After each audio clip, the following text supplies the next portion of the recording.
Bulldozer तो चलने की बहुत सारी जगह हैं, आप वहाँ पे चलाइए। अगर प्रशासन के पास तेल ख़त्म हो जाता है, शासन के पास बुलडोजर चलाने का तेल ख़त्म हो जाता है, तो हम लोग मिल के दे देंगे तेल आपको। लेकिन आप ऐसे इनजस्टिस ना करिए, आप ऐसा भेदभाव ना कीजिए कि एक पर्टिकुलर समाज को आप लोग दबाने का प्रयास कर रहे हैं। अगर ऐसा रहेगा तो हम लोग साहब बहुत स्पष्ट रूप से कह देना चाहते हैं, हमारा भी संगठन है IRO, इंडियन रिफॉर्मर्स ऑर्गेनाइजेशन, पूरे भारत से लोग जुड़े हुए हैं। अगर भाजपा इसको, और मैं बोलने से बिल्कुल भी नहीं हिचकिचाऊंगा, ना ही मैं किसी पार्टी का सपोर्टर हूँ, लेकिन भाजपा अगर इसको राजनीतिक मुद्दा बनाएगा तो फिर मैं इतना कह देना चाहता हूँ कि फिर ये नुकसान आप लोगों को देगा, ना सिर्फ उत्तर प्रदेश में बल्कि आने वाले चुनाव में हमारे लोग हर जगह हैं। हम उन्हें कहेंगे कि देखिए आपके समाज के साथ कैसे इनजस्टिस हो रहा है, और अगर आप आज इन लोगों को मजबूत बनाएंगे तो बहुत ऐसे देवरिया जैसे बहुत जिले हैं जहाँ पर आपके लोगों को दबाया जाएगा। सरकारी जमीनों पर अवैध कब्जे को लेकर क्या आपकी राय है? देखिए, क्या वो सामाजिक जमीनों को कब्जा मुक्त नहीं कराया जाना चाहिए? देखिए, ये कार्रवाई होगी और हमें प्रशासन की कार्रवाई पर भरोसा है कि उचित कार्रवाई की जाएगी, न्याय मिलेगा। तो घर तोड़ने की बात कही जा रही है, इसके संदर्भ में मैं सिर्फ इतना कहना चाहूँगा कि ये उनके प्रेम यादव जी के फादर साहब के द्वारा बनाया गया था, जो कि आर्मी में अपनी सेवा दे चुके हैं, और काफ़ी सालों पहले ये घर बनाया गया था। अब अननेसेसरली इसको राजनीतिक मुद्दा बनाने के लिए आप, ये तो लहर चल रही है ना बुलडोजर चलाने वाली। अगर बुलडोजर चलेगा इस घर पर, देखिए हमने तो एक चीज़ का भरोसा दिलाया, चाहे हमें अपने समाज के सामने झोली फैलानी पड़े, इन बच्चों का हम ध्यान रखेंगे, क्योंकि बच्चे अभी छोटे हैं। आपका बुलडोजर कहाँ चलना चाहिए वहाँ आप ध्यान रखिए। बुलडोजर वहाँ भी चलना चाहिए था जब हम बलिया में हेमंत यादव की, अगर जी देखिए, मैं कभी कोई भड़काऊ भाषण नहीं देता हूँ, मैं हमेशा हर समाज में प्यार मोहब्बत चाहता हूँ। यही बात हमसे जुड़े लोग भी जानते हैं। मैं कुछ बात ऐसी नहीं कहूँगा जो बायस्ड हो जाए, जो एक समाज को लेकर चले। मैं चाहूँगा कि प्रदेश में, देश में शांति का माहौल बना रहे, और गगन जी आप दोनों जातियों में प्यार मोहब्बत रहे। इसी क्रम में मैं इतना कहूँगा, भड़काऊ पोस्ट जो हो रहे हैं ये भाईचारे को खराब करने के लिए हो रहे हैं, और ये सिर्फ और सिर्फ वो लोग करना चाहते हैं जिन्हें रोटियां सेकनी है अपनी राजनीतिक। तो सबसे पहले मैं जो राजनीतिक रोटियां सेकना चाह रहे हैं इस मुद्दे को लेकर, उनसे कह देना चाहता हूं कि ये मुद्दा बड़ा सेंसिटिव है।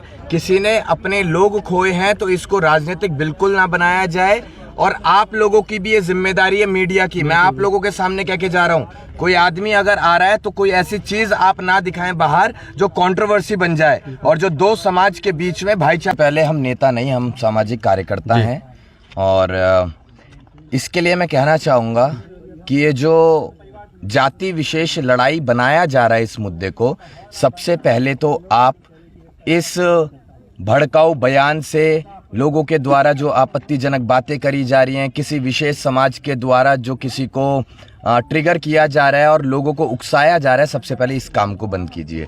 क्योंकि ये वो समाज है, अगर हम सनातन की भी बात करें तो गर्गाचार्य, अगर आप लोगों को पता हो तो, ये यादवों का और ब्राह्मणों का बहुत अच्छा रिश्ता रहा है, ठीक है। तो उस रिश्ते को राजनीति के चक्कर में खराब ना किया जाए।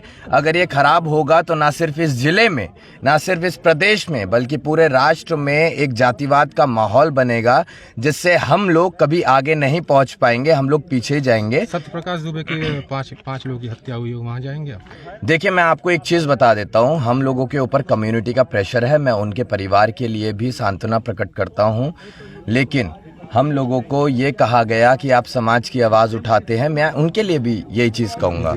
देखिए, उनके समाज के लोग उनसे मिलने आ रहे हैं, उनके समाज के लोग उनसे मिलने आ रहे हैं, हमारे समाज के लोग इनसे मिलने आ रहे हैं, लेकिन बीच में एक समझदारी वाला बयान ज़रूर आना चाहिए। अगर मैं समझदारी की बात कर रहा हूँ कि दोनों समाज के बीच हिंसा ना हो, प्यार मोहब्बत बरकरार रहे, जो हो गया उसके लिए हमें भी दुख है, लेकिन आगे कोई घटना ना हो, यही बयान अगर उनके द्वारा भी, उनके समाज के द्वारा भी आएगा तो मैं यकीनन विश्वास रखता हूं इस चीज पर कि भाईचारा तो बना ही रहेगा, और प्रशासन फिर तरीके से कार्रवाई कर पाएगा, और जो दोषी होगा उसको सलाखों के पीछे भेजा जाएगा, और जो निर्दोष लोग आज की तारीख में जेल में बंद हैं उनको रिहा किया जाएगा। कल तहसील में दलील दोनों परिवार जो है पक्ष किया, और आज दोबारा पैमाइश हुई। प्रशासनिक टीम से आपकी बात भी हुई है, पैमाइश होके गया है, क्या कुछ बात हुई है? देखिए, ये जो घर तोड़ने की बात कही जा रही है, इसके संदर्भ में मैं सिर्फ इतना कहना चाहूँगा कि ये उनके प्रेम यादव जी के फादर साहब के द्वारा बनाया गया था, जो कि आर्मी में अपनी सेवा दे चुके हैं और काफ़ी सालों पहले ये घर बनाया गया था। अब अननेसेसरली इसको राजनीतिक मुद्दा बनाने के लिए आप, ये तो लहर चल रही है ना बुलडोजर चलाने वाली। अगर बुलडोजर चलेगा इस घर पर, देखिए हमने तो एक चीज़ का भरोसा दिलाया, चाहे हमें अपने समाज के सामने झोली फैलानी पड़े, इन बच्चों का हम ध्यान रखेंगे क्योंकि बच्चे अभी छोटे हैं। आपका बुलडोजर कहाँ चलना चाहिए वहाँ आप ध्यान रखिए। बुलडोजर वहाँ भी चलना चाहिए था जब हम बलिया में हेमंत यादव की पर भी चलना चाहिए था। पुष्पेंद्र यादव जब उनकी इंसाफ नहीं मिला था तो उसके गुनहगार जो हैं उन लोगों के भी घर पे बुलडोजर चलना चाहिए था। जिम्मेदार व्यक्ति होने के नाते, और हम यहाँ ये चीज़ बता के जाएंगे आप लोगों के बीच, आपके मीडिया के माध्यम से, कि दोनों समाज में भाईचारा बना रहे। नहीं तो बाहर जो युवा आपको हज़ारों की संख्या में हमारे साथ आए हुए दिख रहे हैं ना, अगर हम ही उन्हें मिसगाइड कर देंगे तो आप देखिए देवरिया में कितना माहौल ख़राब होगा, और ना सिर्फ एक ज़िले में, पूरे प्रदेश में, पूरे राष्ट्र में माहौल ख़राब होगा। तो हम लोग अगर मैच्योर हैं तो ये हमारी जिम्मेदारी है कि हम कोई भी भड़काऊ भाषण ना दें और दोनों समाज के बीच प्यार बना रहे। यही चीज़ क्या कुछ बात हुई है प्रेम यादव की पत्नी से? यही बातें हुई हैं कि अननेसेसरली उनके घर को तोड़ने की बात कही जा रही है। ठीक है, उनके दादाजी के नाम पे था, बच्चों ने बताया। तो देखिए, आप एक बार ना दर्द महसूस करके देखिएगा, वो बच्चे कितने छोटे हैं। दर्द दोनों परिवार का महसूस करना चाहिए, मुझे लगता है। अभी मैं आऊँगा ना, उस पर भी आऊँगा मैं।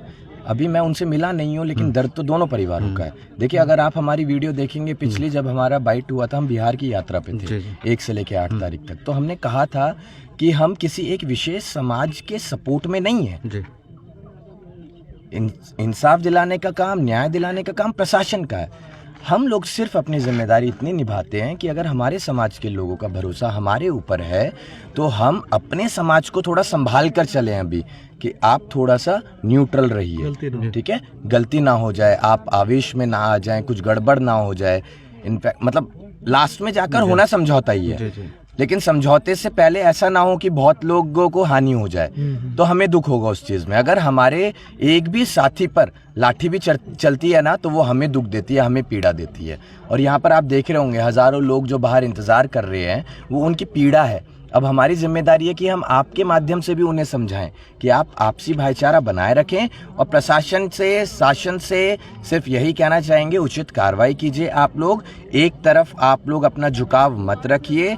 अगर मैं योगी जी को कहना चाहूँगा, अगर योगी जी आप इनजस्टिस करते हैं तो इसका खामियाजा भाजपा भुगतेगी, क्योंकि we are one of the largest community of India, approximately 26 crore.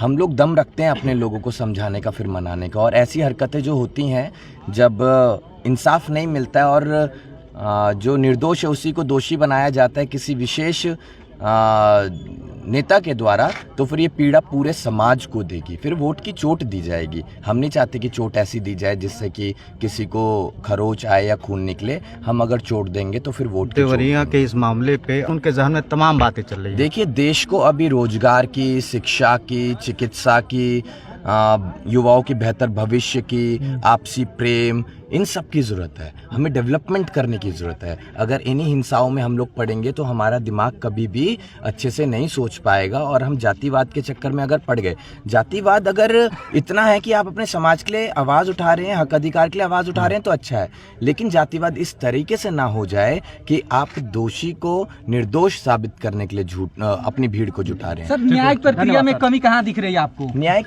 प्रक्रिया में मैं थैंक यू सो मच सही आदमी नहीं हूँ कि आपको बताऊं कि क्या